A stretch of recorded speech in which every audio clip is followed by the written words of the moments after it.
এই দেখো আমি তোমার জন্য ফুলের মালা নিয়ে আসছি। কি হয়েছে স্মৃতি, তুমি বলো আমাকে, তুমি চুপ করে থাকলে আমি কিভাবে বুঝবো বলো? বুঝবা না কেন? তুমি ফিডার খাও?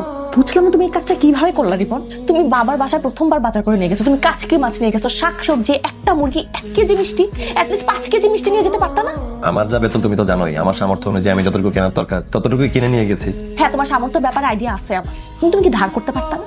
তোমার দ্বারা যদি ধারও না হইতো তুমি আমাকে বলতা, আমি ভাইকে বলতাম, ভাইয়া তোমার নাম করে বাজার করে সবাইকে বলতো আমার বোনের জামাই এত কিছু বাজার করে নিয়ে আসছে। অ্যাটলিস্ট সবার সামনে তার মান সম্মানটা থাকতো, প্রেস্টিজটা থাকতো। সরি স্মৃতি, আমি এই প্রেস্টিজটাই সম্মানটা ধরে রাখার জন্য, রেসপেক্ট পাওয়ার জন্য মানুষের কাছে ধার করে, হাত পেতে, হাওলাত করে ছাড়া বিয়ের আগে তুমি আমার ব্যাপারে সবকিছু জানতা।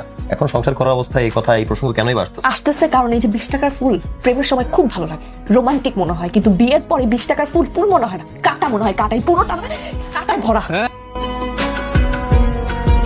ওয়াও রিপু, ওয়াও! এখন আর টপটা যে কি সুন্দর হয়েছে, আমাকে মানাইছে না? দেখো ভালো লাগতেছে না? খুব ভালো লাগতেছে। শোনো, এই ব্যাগটাতে 20 লাখ টাকার মতো আছে, আর যা মন চায় তুমি শপিং করে নিও। রিপু, তুমি এত টাকা কোথায় যাচ্ছ? সেটা তো তোমার জানার দরকার নাই, আমার সাথে আসো বাইরে। কোথায়? কাম উইথ মি, আসো। তুমি কিভাবে জানলা যে আমার এই ব্র্যান্ডের এই গাড়িটাই পছন্দ? আমি যখন দেখলাম আমার ওয়াইফ একটা গাড়ির ফিচার দেখতেছে 5-6 দিন ধরে, আমার মনে হলো তোমার এই গাড়িটা পছন্দ হবে, তাই কিনে ফেললাম। তোমাকে Oh my God! পছন্দ হয়েছে তোমার? খুব পছন্দ হয়েছে এবং thank you so much, I love you. Love you too. আর তোমাকে অনেক থ্যাঙ্কস আমার ভেতরে জানোয়ারটাকে বের করে দেওয়ার জন্য। তোমার ভিতরে তো বেশ পরিবর্তন হয়ে গেছে।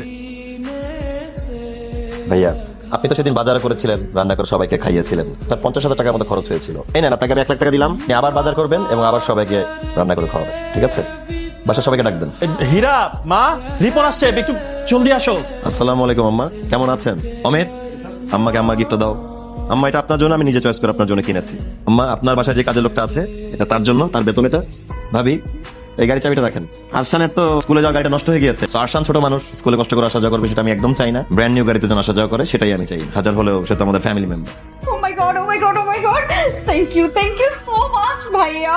Welcome welcome. তোমার কি আমার সাথে টাইম স্পেন্ড করতে ভালো লাগে না? চলো না কোথাও যাই, কোথাও ঘুরতে যাই, কতদিন কোথাও যাই। নো নো নো নো, যাও। আমি কোথায় যাব, কার সাথে যাব? আরে টাকা নিয়ে ঘুরতে যাও, টাকার সাথে ঘুরতে যাও, সমস্যা তো নাই। টাকা থাকলে সব সম্ভব। তুমি আমার মতো একটা রিপন কিনে ফেলতে পারবা, একটা হাজবেন্ড কিনে নিয়ে জাস্ট টিপে চলে যাও। টাকা থাকলে সব সম্ভব, সব ম্যানেজ করে ফেলতে পারবা, করে ফেলো। তোমার কি মাথা খারাপ হয়ে গেছে? কি বলতেছো এগুলো তুমি? আমার মাথা ঠিকই আছে, আমার মাথা আগে ঠিক ছিল না, এখন আমি সবকিছু বুঝি, কোনটা ঠিক কোনটা বেঠিক। টাকা থাকলে সব সম্ভব, life is amazing, no problem. চলো তোমাকে একটা ডক্টর দেখাই। কি ভাবতেছেন পাগল হয়ে গেছি?